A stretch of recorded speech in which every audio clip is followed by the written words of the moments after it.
राजा विक्रमादित्य और बेताल का किस्सा। भाग 2।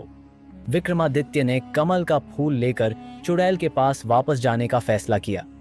जब वह जंगल से गुजर रहे थे तो उन्हें एक पेड़ से लटका हुआ एक शव दिखाई दिया। शव के गले में एक ताबीज था जिस पर बेताल लिखा था।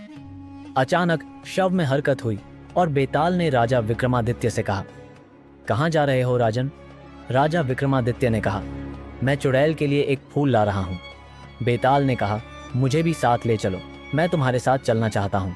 राजा विक्रमादित्य ने कहा, ठीक है, तुम मेरे साथ चल सकते हो।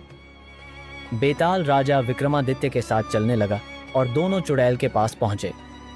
चुड़ैल ने कमल का फूल देखा और कहा, वाह, यह फूल तो सचमुच कभी नहीं मुरझाता है।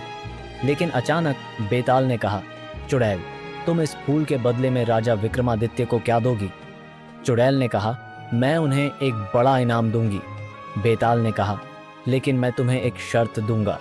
अगर तुम राजा विक्रमादित्य को इनाम देने से पहले एक कहानी सुनाओगी तो मैं तुम्हें इस फूल के बदले में राजा विक्रमादित्य को छोड़ने दूंगा।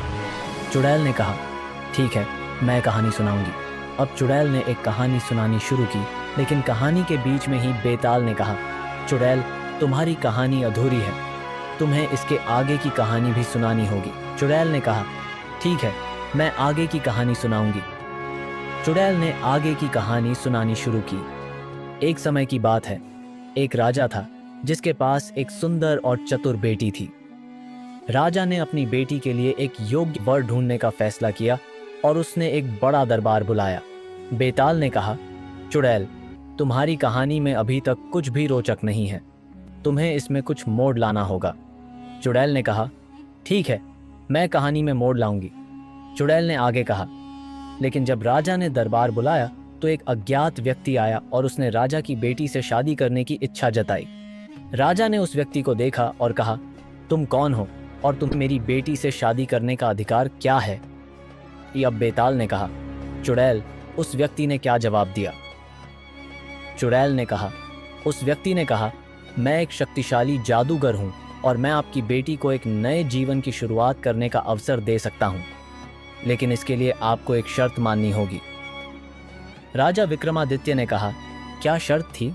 चुड़ैल ने कहा, उस व्यक्ति ने कहा, आपको अपनी बेटी को एक अज्ञात स्थान पर छोड़ना होगा और उसे मेरे पास भेजना होगा।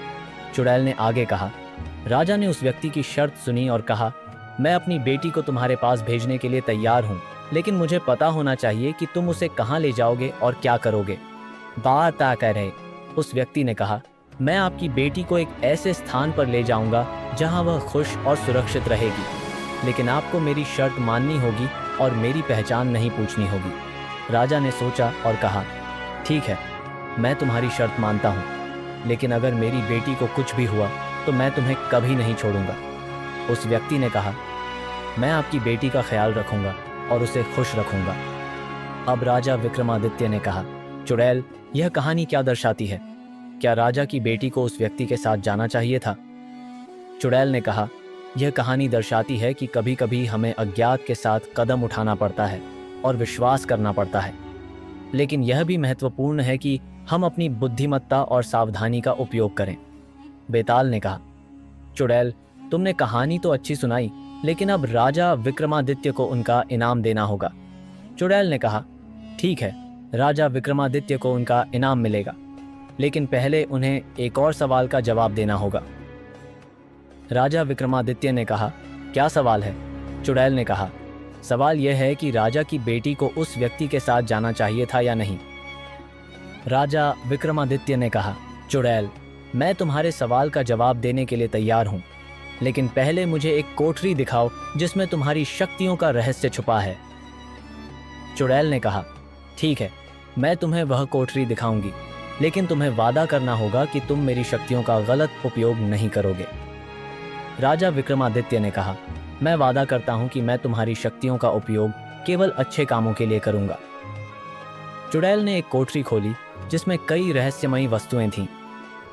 राजा विक्रमादित्य ने देखा कि वहां एक पुस्तक है जिसमें कई शक्तिशाली मंत्र लिखे हुए हैं। बेताल ने कहा, राजा विक्रमादित्य, अब तुम्हें चुड़ैल के सवाल का जवाब देना होगा। क्या राजा की बेटी को उस व्यक्ति के साथ जाना चाहिए था या नहीं। राजा विक्रमादित्य ने सोचा और कहा, राजा की बेटी को उस व्यक्ति के साथ जाना चाहिए था, लेकिन उसे अपनी बुद्धिमत्ता और सावधानी का उपयोग करना चाहिए था। चुड़ैल ने कहा, बिल्कुल सही, तुम्हें इनाम के रूप में एक विशेष शक्ति दी जाएगी जिससे तुम किसी भी व्यक्ति के मन की बात पढ़ सकते हो। राजा विक्रमादित्य ने कहा, यह शक्ति बहुत उपयोगी होगी, मैं इसका उपयोग लोगों की मदद करने और सच्चाई का पता लगाने के लिए करूंगा।